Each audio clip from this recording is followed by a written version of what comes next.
Sylhet MAG Usman আপনাদের সঙ্গে যুক্ত হচ্ছে এবং আমরা আগের সংবাদেও আপনাদেরকে যেমনটি জানানোর চেষ্টা করেছিলাম যে উসমানী মেডিকেল কলেজ হাসপাতালের যে বহিরাগতদের দ্বারা যে দুজন শিক্ষার্থীদের হামলার ঘটনায় যে আন্দোলন চলছে সেই আন্দোলনের যতই সময় যাচ্ছে ততই কিন্তু আন্দোলনের গতি বাড়ছে এবং সময়ের সঙ্গে সঙ্গে কিন্তু এই আন্দোলন আরও তীব্র হচ্ছে। এই মুহূর্তে মেডিকেলের যে শিক্ষার্থীরা রয়েছেন এবং ইন্টার্ন চিকিৎসক পরিষদ এবং ইন্টার্ন যে চিকিৎসকরা রয়েছেন তারা কিন্তু রাস্তায় নেমে পড়েছেন এবং তাদের যে মূল দাবি করছেন তারা যে এই মুহূর্তে যারা এজাহারভুক্ত আসামি রয়েছেন তাদেরকে দ্রুত গ্রেফতার না করলে কিন্তু তারা তাদের যে আন্দোলন রয়েছে সেই আন্দোলন কিন্তু তারা চালিয়ে যাবেন এবং তারা আরও বেশ কিছু দাবি করছেন। তারা বলছেন যে কলেজ ক্যাম্পাসের যে সার্বিক নিরাপত্তা সেই সার্বিক নিরাপত্তার ব্যাপারেও কিন্তু তারা বেশ জুড়ে সুরেই প্রশ্ন তুলছেন। এবং যদি আপনাদেরকে একটু জানিয়ে রাখি যে বহিরাগতদের দ্বারা উসমানী মেডিকেল কলেজ হাসপাতালের যে দুজন মেডিকেল শিক্ষার্থীদের উপর হামলার প্রতিবাদেই কিন্তু গত দুদিন ধরেই উত্তাল পরিস্থিতি বিরাজ করছে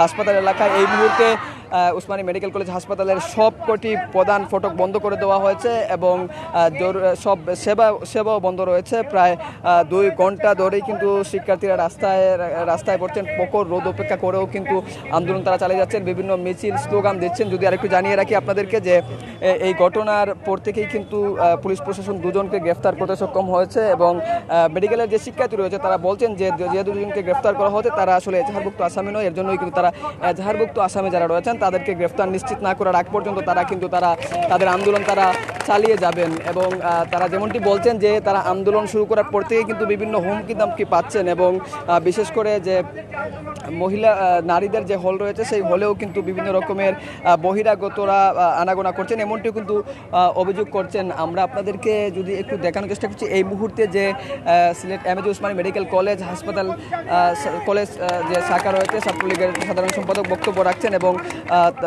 ইন্টার্ন চিকিৎসক পরিষদ সহ সাধারণ যে শিক্ষার্থীরা রয়েছেন মেডিকেলের এবং ইন্টার্ন চিকিৎসকরা রয়েছেন তারা কিন্তু আন্দোলনে যোগ দিয়েছেন। আমরা আপনাদেরকে সেটি সরাসরি দেখানোর চেষ্টা করছি এবং আরেকটু যদি আপনাদেরকে তথ্য জানিয়ে রাখি যে শিক্ষার্থীদের যে মূল দাবিগুলো সেই দাবিগুলো কিন্তু খুব স্পষ্ট এবং তারা যেটি বলছেন তাদের নিরাপত্তার স্বার্থে যে পদক্ষেপগুলো নেওয়া প্রয়োজন সেগুলোই কিন্তু এই মুহূর্তে নেওয়া প্রয়োজন। এবং তারা আরেকটি দাবি করছেন যে উসমানী মেডিকেল কলেজ হাসপাতাল এলাকার যেটি রয়েছে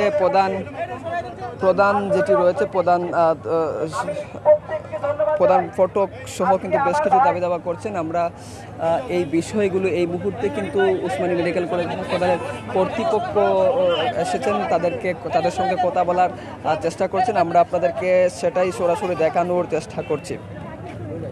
আপনারা সবাই অনেক কষ্ট করে আন্দোলনে এসেছেন, আপনারা আমাদের উপর ভরসা রেখেছেন, আমরা আপনাদের কাছে কৃতজ্ঞ। আজকে আমাদের সম্মানিত মহাপরিচালক স্যার এবং আমাদের এডিজি অ্যাডমিন স্যার সবাই আমাদের মন্ত্রী মহোদয়ের সাথে বৈঠকে বসেছেন। তারা আমাদের কাছে আজকে রাত পর্যন্ত সময় চেয়েছেন যে আজকে রাতের মধ্যে অপরাধী গ্রেপ্তার না হলে আগামীকাল সকালে তারা আমাদেরকে সারেন্ডার করবেন এবং তার পরবর্তীতে আমরা যেই ধরনের ব্যবস্থা নেই সেখানে তাদের আর কোনো বলার কিছু থাকবে না। তো আমরা আমাদের পক্ষ থেকে যেটি বলতে চাই, আজকের এই আন্দোলনে আপনারা দেখেছেন সারা সিলেট শহর কিন্তু অনেক টেস্টবিল হয়ে পড়েছে। একই সাথে আমাদের মাথায় রাখতে হবে যে যারা যদি কোনো পেশেন্ট মৃত্যুবরণ করে সেই পরিবারের জন্য সেটি কিন্তু অত্যন্ত দুর্ভাগ্যজনক এবং বেদনাদায়ক। কাজে সেটি আমরা করতে পারবো না। আমরা ডাক্তার এবং আমরা মানুষ হিসেবে কাউকে মৃত্যুর মুখে ঠেলে দিতে পারি না। এতক্ষণ আমাদেরকে সময় নেওয়া হয়েছে, তার মধ্যে যদি আসামি গ্রেপ্তার না হয় আগামীকালকে থেকে আমরা আউট পেশেন্ট ডিপার্টমেন্ট তথা আউটডোর পুরোপুরি বন্ধ ঘোষণা করব এবং একই সাথে যদি আমাদের যেহেতু দেয়ালে পিঠ থেকে যাচ্ছে এবং আমরা দেখতে পাচ্ছি পুলিশ প্রশাসন, বাংলাদেশের পুলিশ, র্যাব সবাই মিলে 3 দিনে 7 জনের একজনকেও গ্রেপ্তার করতে পারে না, এটি প্রায় অবিশ্বাস্য। কাজেই তাদের এই নির্লিপ্ততা যদি অব্যাহত থাকে এবং আমাদের দেয়ালে পিঠ চূড়ান্ত পর্যায়ে থেকে যায় তাহলে সম্পূর্ণ হাসপাতাল বন্ধ করে দেওয়া ছাড়া আমাদের কাছে আর উপায় থাকবে না। কাজে আমি প্রশাসন, পুলিশ সহ সবার কাছে অনুরোধ করব আপনারা আমাদেরকে চূড়ান্ত দেয়ালে পিঠ থেকে দেয়াল দিকে ঠেলে দিবেন না।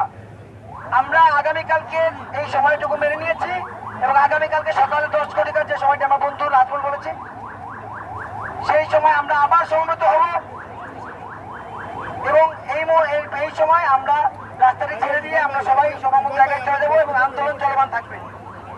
এবং একই সাথে ইন্টার্ন কর্মবিরতি, সর্বাত্মক যে কর্মবিরতি আমরা ঘোষণা করছি অব্যাহত থাকবে। ধন্যবাদ সবাইকে।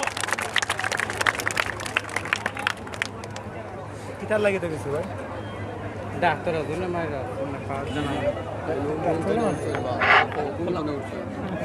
সংগ্রামী সাথী ও বন্ধুগণ, আজকে আমরা মাননীয় বক্তব্য দেন